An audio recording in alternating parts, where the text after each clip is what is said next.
Good morning, dear students. Welcome to the first presentation of Gender Studies.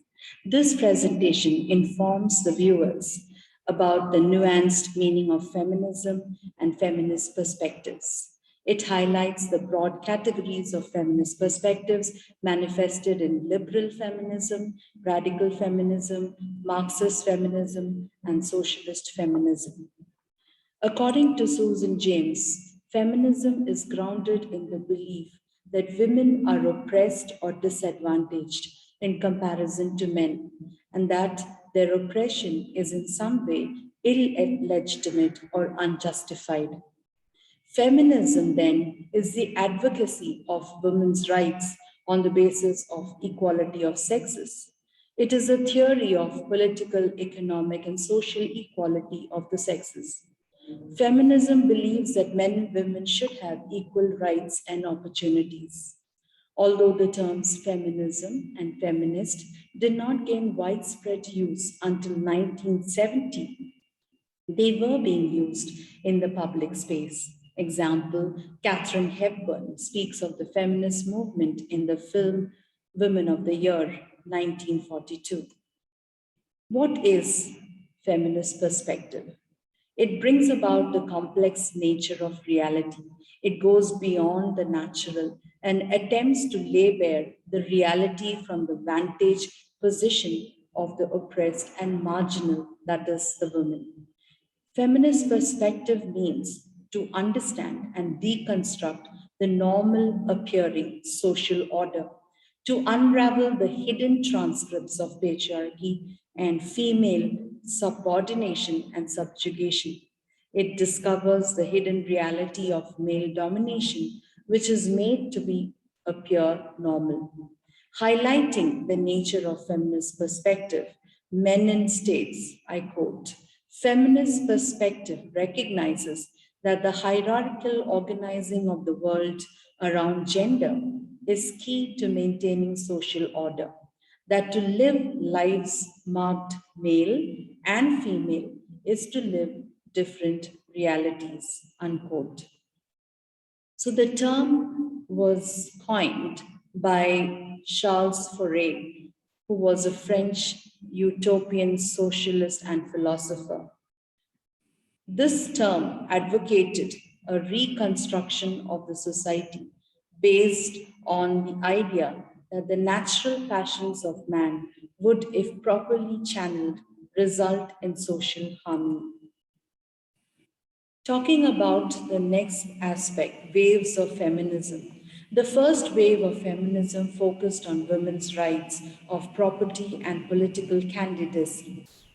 The second wave of feminism extended political rights to education, work, and home. In 1963, Betty Friedman criticized the idea that women could only find fulfillment through childbearing and homemaking. She said that women are victims of a false belief system that requires them to find identity and meaning in their lives through their husbands and children. Such a system causes women to completely lose their identity. The third wave of feminism witnessed the feminist movement and its ideas beyond the middle class, white women, and addressed the different disadvantaged women, such as on the basis of race, ethnicity, and class. The fourth wave of feminism, which is still active in the present day, focuses on fighting against sexual assault, harassment, misogyny, and the abolishment of a male chauvinist society. Talking about the types of feminism, if we talk about the first one, liberal feminism, it's also called mainstream feminism. This branch of feminism is defined by its focus on achieving gender equality through political and legal reforms within the framework of liberal democracy. The key themes derived from the political philosophy of liberalism are independence, equality of opportunity, and individualism. Liberal feminists argue that women should have similar rights as men. They challenge their systematic and historical exclusion from public space. In the broad rubric of liberal feminism, women demanded equal rights to education and entering into occupational domains earlier considered as masculine or male centric. They also asked for equal political and civil rights, which subsequently led to the right to vote. Significant writings in liberal feminism are by Mary Wollstonecraft, who talks about liberal feminism in A Vindication of the Rights of Women. We have other famous works by John Stuart, The Subjection of Women in 1869, and Betty Friedman's 1963, The Feminine Mystic. Moving on to radical feminism, it emerged in the late 1960s as an offshoot of women's liberation movement. Though it was more visible in America, it later spread to other European countries. Radical feminists argue that patriarchal oppression is universal in its nature. Rowland and Klein have outlined the general principles of radical feminism. It took up the issues of control over one's own body and the pursuit of equal opportunity. According to them, the first and fundamental theme is that women as a social group are oppressed by men as a social group, and this oppression is the primary oppression for women. Patriarchy is the oppressing structure of male domination.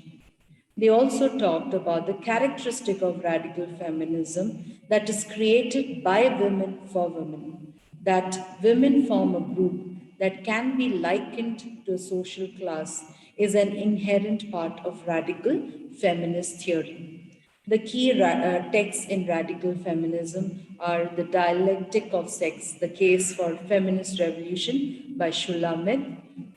Number two, Firestone and Gyne Ecology, The Meta-Ethics of Radical Feminism, 1978 by Mary Daly. Under types of feminism, we can also see socialist feminism. So, socialist feminism highlights contemporary male dominance as part of economic foundation of the society, understanding economic to include childbearing and sexual activity. Thereby, the abolition of male dominance requires a transformation of the economic foundation of society as a whole. Socialist feminists believe that gender and class play an approximately equal role in any clarification about women's oppression. They address the issue of body, sexuality, reproductive rights as essentially bound with economic issues. Zilla Einstein, 1979, remarks in her book, I quote, male supremacy and capitalism are defined as a correlations determining the oppression of women today. Closing the quote. The fourth kind of feminism is Marxist feminism.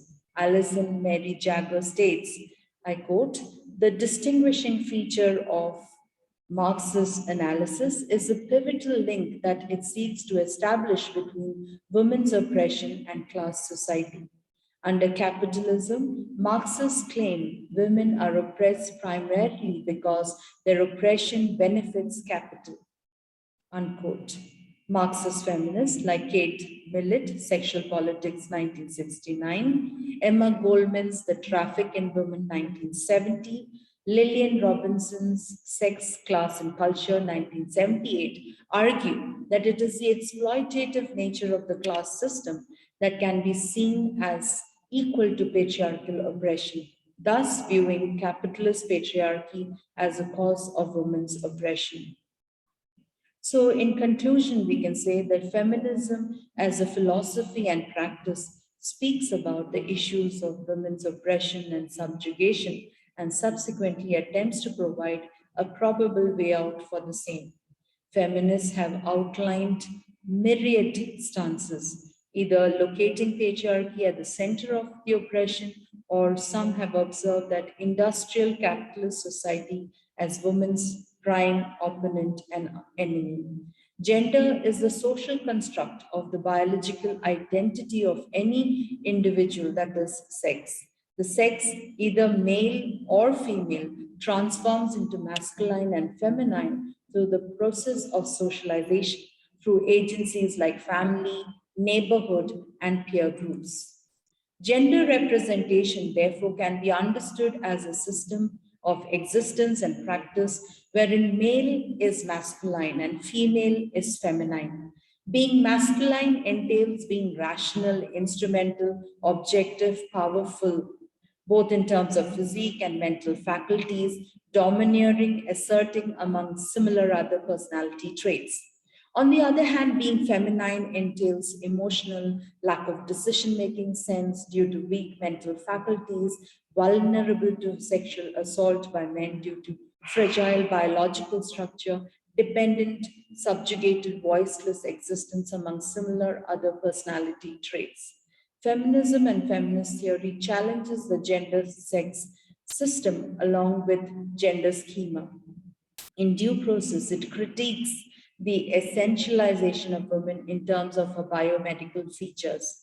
The gender system ties men and women to different set of roles and thus creates a kind of sexual division. Feminism argues that such domesticity is a violation of women's rights, as they are also entitled to get educated, employed, and have a sense of freedom and satisfaction. Thank you so much for your patient listening. Bye.